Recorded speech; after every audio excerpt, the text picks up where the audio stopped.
The Beaumont Public Library System presents.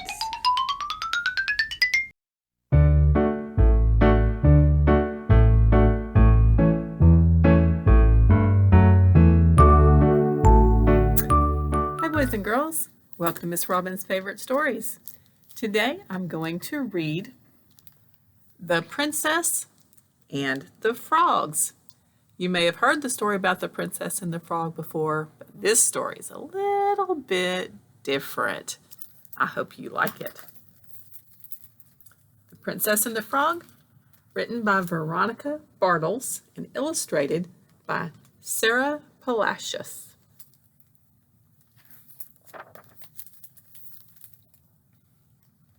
Princess Cassandra should have been the happiest princess in the world. She had hundreds of dresses, thousands of books, and servants to bring her anything she wanted.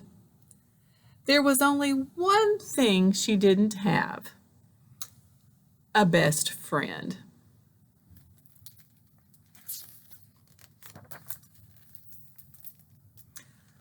I want a pet that matches my favorite green dress, she said. We'll swim and jump and play all day, and at night he will sit on my pillow and sing to me.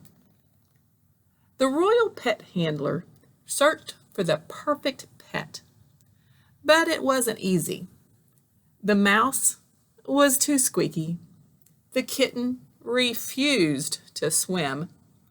The hippo wouldn't jump, and none of the animals were green. I need a pet that's just right, Cassandra said.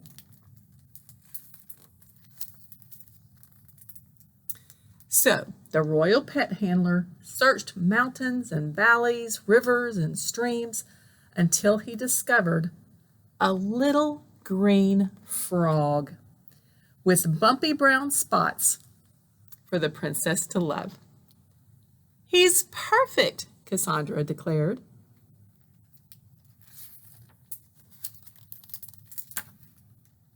The princess and the frog raced through the castle, jumped rope in the courtyard, and sampled treats in the kitchen. After dinner, Cassandra tucked her new best friend into bed. Good night, Froggy. She kissed his bumpy green head. Whoosh! The frog turned into a prince. He bowed and kissed Cassandra's hand. Thank you, princess. Let us be married at once. She laughed. Princes aren't pets. I want a frog. And she sent him to work for the royal pastry chef.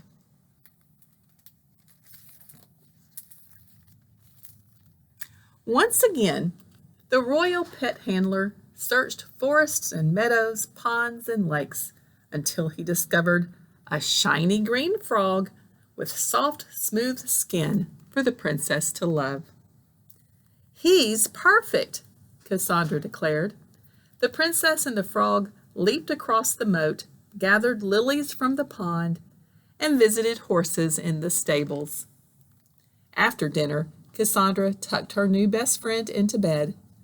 Good night, Froggy, and she kissed his shiny green head.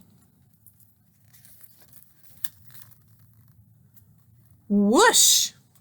The frog turned into a prince. He smoothed the wrinkles from his suit and smiled at himself in the mirror. The spell is broken. We can be married right away. Cassandra frowned. Princes aren't pets. I want a frog. And she sent him to work for the royal stable master.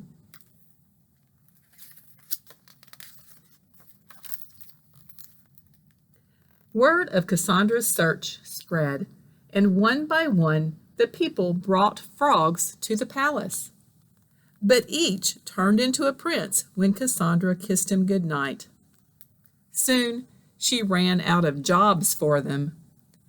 "I don't need help," Cassandra said. "I'll find the perfect frog myself."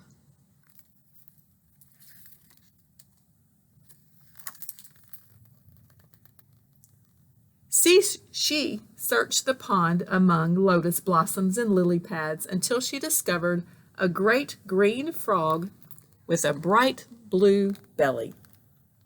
"He's perfect," Cassandra declared. But the frog disappeared into the tall rushes on the bank.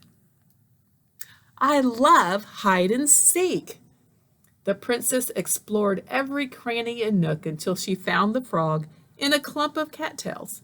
She scooped him up and carried him home.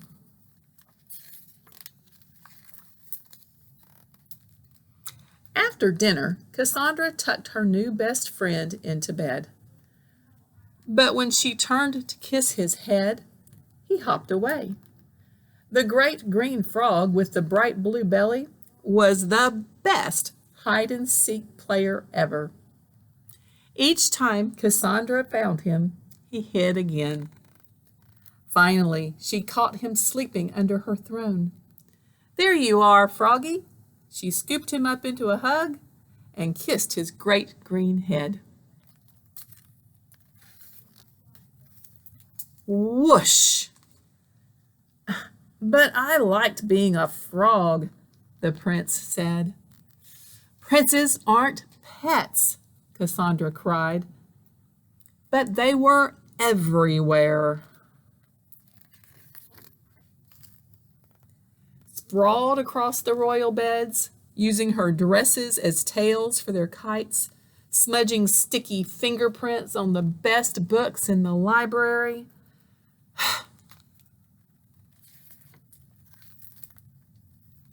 "I can have fun all by myself," the princess declared. So she sent the princes away. Cassandra played in the empty courtyard and read books in the silent library. But even her favorite green dress didn't make her happy.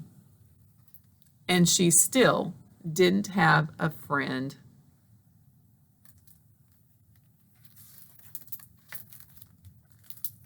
Then, one day, Cassandra discovered a bedraggled little prince sniffling in the garden.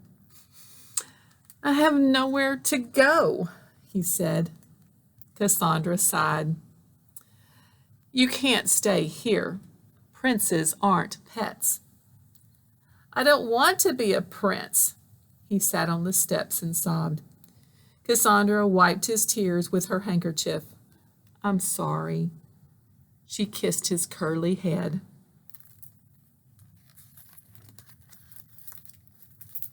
Sploosh! The prince turned into a great green frog with a bright blue belly.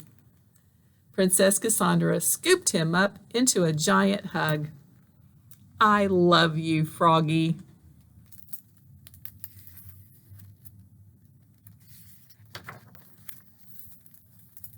And the princess and the frog lived happily ever after, as long as she remembered not to kiss his great green head. And that's the end of The Princess and the Frog. I hoped you liked that story with a little bit of twist on the end. And I'll see you next time for another one of Miss Robin's favorites.